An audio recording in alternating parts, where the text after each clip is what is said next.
बिलासपुर गांव में मेला लगा हुआ था। हर साल सितंबर में लगने वाले इस मेले में लोगों की खूब भीड़ रहती थी। आसपास के सभी गांव के लोग बिलासपुर गांव के इस मेले में घूमने आते थे। उसी गांव में निधि नाम की एक 10 साल की लड़की अपने पिता मोहन और माँ सुरेखा के साथ रहती थी। मोहन एक दुकान में काम करता था। उसकी बेटी निधि को मेले में घूमना बड़ा पसंद था। उस रोज जब उसके बाबा मोहन काम पर जाने के लिए निकले तो निधि ने अपने बाबा से कहा, बाबा आप शाम को मुझे भी मेले में ले जाओगे ना? बिटिया दुकान पर काम ज्यादा नहीं रहा तो सेठ जी से कहकर जल्दी ही लौट आऊंगा। सुनिए ना, इसका बड़ा मन है, कब से मेला लगने की राह देख रही थी। आप सेठ जी से कहकर जल्दी लौट आइएगा ना, थोड़ी देर के लिए इसे मेले में ले जाएंगे तो खुश हो जाएगी। अच्छा ठीक है सुरेखा, मैं कोशिश करूंगा। ये कहकर मोहन काम पर चला जाता है। सुरेखा घर के कामकाज में जुट जाती है। शाम के 5 बज जाते हैं। तभी मोहन घर आ जाता है। ये बाबा आ गए। माँ अब तुम जल्दी से तैयार हो जाओ, नहीं तो मेले में जाने में हमें देर हो जाएगी। फिर वो तीनों मेले में चले जाते हैं जहाँ निधि पहले झूला झूलती है। फिर मोहन उसे जलेबी लेकर देता है, साथ ही उसे एक गुड़िया भी दिलवाता है। बाबा अब मुझे कंगन भी दिलवा दो ना, पिछले साल आपने कहा था कि अगले साल के मेले में दिलवा दूंगा।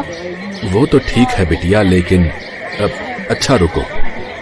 मोहन अपनी जेब टटोलता है तो उसमें कुछ भी नहीं बचा होता। माफ करना बिटिया, लेकिन पैसे तो सब खत्म हो गए। निधि का चेहरा उतर जाता है।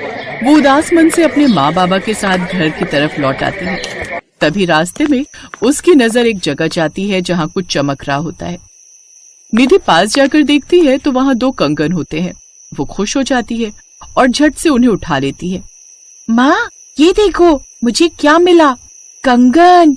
चलो अच्छा है, इन्हीं के लिए तेरा मुंह बना हुआ था ना, अब जल्दी से इन्हें रख ले और अब घर चलो, काफी रात हो गई है। अंधेरा होने की वजह से उन्हें पता ही नहीं चलता कि वो सोने के कंगन है। घर आकर सुरेखा रोटी लगाती है और सब्जी के साथ परोसती है। उधर निधि वो कंगन पहन लेती है और उन्हें पहनकर बड़ी खुश होती है। चलो बिटिया अब जल्दी से आ जाओ और खाना खा लो। वो तीनों खाना खाने लगते हैं, लेकिन निधि जैसे ही रोटी को हाथ लगाती है तो वो रोटी सोने की बन जाती है। ये देख उन तीनों के होश उड़ जाते हैं। मोहन उस रोटी को हाथ में उठाकर देखता है। ये सोने की रोटी कैसे बन गई? सोने की रोटी? हे भगवान, ये कैसा चमत्कार है। अब वो जिस भी चीज को हाथ लगाती वो हर चीज सोने की बन जाती। सुरेखा को समझते देर नहीं लगती कि ये सब उन कंगन की वजह से हो रहा है। निधि बेटी जरा अपने कंगन निकालना और फिर रोटी उठाओ। निधि वो कंगन निकालकर अपनी माँ को देती है और रोटी को छूती है तो अब वो रोटी सोने में नहीं बदलती। मेरा शक सही निकला, ये कंगन जादुई कंगन है। सिर्फ जादुई नहीं सुरेखा, ये जादुई सोने के कंगन हैं। जरा ध्यान से देखो, ये सोने के हैं। शायद इसीलिए इनको पहनते ही हर चीज सोने में बदल जाती है। हमारी तो किस्मत ही बदल गई जी। लेकिन बेटी निधि एक बात का ध्यान रखना, तुम किसी को भी ये मत बताना कि तुम्हारे पास जादुई सोने के कंगन है। आप फिक्र मत करो माँ, मैं ये बात किसी को नहीं बताऊंगी, ना ही स्कूल में और ना ही आस पड़ोस में। सुरेखा उन कंगनों को अलमारी में छुपा कर रख देती है। मोहन और सुरेखा बड़े ही साधारण लोग थे। वो अब उन कंगनों का इस्तेमाल सिर्फ अपनी जरूरत के लिए ही करते थे। ऐसे ही कुछ दिन बीत गए।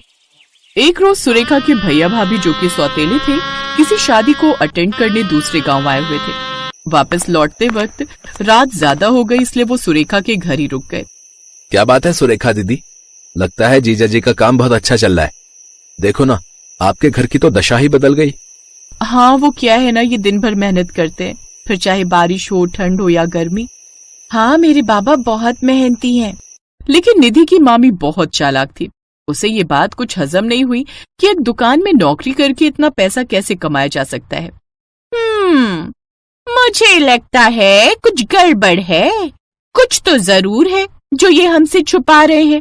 लगता है कुछ दिन इनके यहाँ रहकर सच का पता लगाना ही होगा। अब वो अपने पति से कहकर जानबूझकर 4-5 दिन उनके यहाँ रुक जाती है और उन पर नजर रखने लगती है। एक रोज, सुनिए जी, बाजार से जाकर 1 किलो पनीर, 2 किलो दूध और तेल लेकर आना। आज पूरी खीर और मटर पनीर की सब्जी बनाएंगे। कमाल है, पहले इनके यहाँ बड़ी मुश्किल से रोटी सब्जी बनती थी और अब शाही पकवान खाए जा रहे। मेरी ननद जो पुरानी सी साड़ियां पहनती थी अब नई नई साड़ियां पहनती है। हो ना हो, जरूर कुछ दाल में काला है। अब वो उन पर नजर रखना शुरू करती है। फिर एक रोज उसके हाथ वो राज लग ही जाता है। अरे सुरेखा, घर में पैसे खत्म हो गए, जरा उन जादुई कंगन का इस्तेमाल तो कर। हाँ, अभी रुकिए। सुरेखा उन कंगनों को पहनती है और सामने रखे एक छोटे पत्थर के टुकड़े को छूती है, जिससे वो सोने में बदल जाता है। ये लीजिए, अब इसे ले जाकर सुनार को बेच आइए। सुरेखा वापस से उन कंगन को अलमारी में रख देती है, लेकिन प्रिया उन्हें ये सब करते हुए देख लेती है। अच्छा, तो ये राज है इनका, ये जादुई सोने का कंगन। प्रिया रात को ही वो कंगन चोरी कर लेती है और अगली सुबह होते ही अपने पति से वापस चलने की जिद करती है। वो दोनों बैग पैक करके तैयार हो जाते हैं। अरे अनुज, प्रिया, तुम दोनों इतनी सुबह सुबह कहाँ जा रहे हो?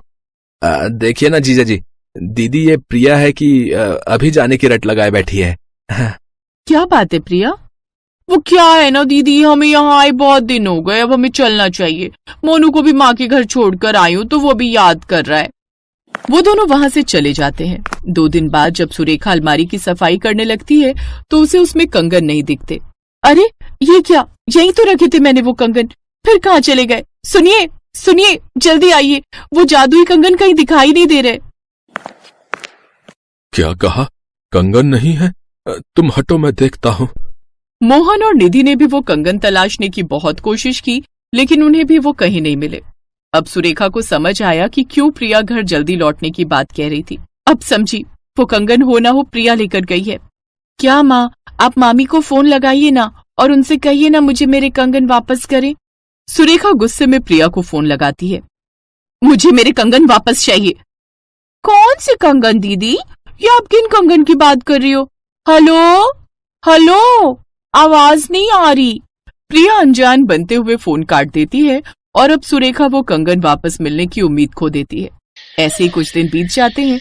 अब तो हमारे दिन बदल गए, अब तो हम दुनिया के सबसे अमीर लोग बन जाएंगे, उन अंबानी से भी ज्यादा। बिल्कुल ठीक कहा तुमने। अच्छा हुआ जो तुमने ये कंगन चुरा लिए थे। प्रिया बहुत खुश थी और इस एक्साइटमेंट में वो कंगन निकालना भूल जाती है और अपने बेटे को छू लेती है, जिससे वो भी सोने में बदल जाता है। नहीं नहीं, मेरा बच्चा, मेरा मोनू, तुझे क्या हो गया? वो रोते हुए सुरेखा के घर जाती है। दीदी ये लो अपने कंगन, लेकिन मुझे मेरा बेटा लौटा दो। मोनू अब सोने का बन चुका है, गलती से मैंने इन्हें पहनकर उसे भी छू लिया। ये सब हमारे हाथ में नहीं है प्रिया, तुम्हारी लालच की बहुत बड़ी सजा दी है भगवान ने तुम्हें। उस दिन के बाद से सुरेखा, मोहन और निधि खुशी खुशी अपने उन जादुई सोने के कंगन के साथ रहते हैं।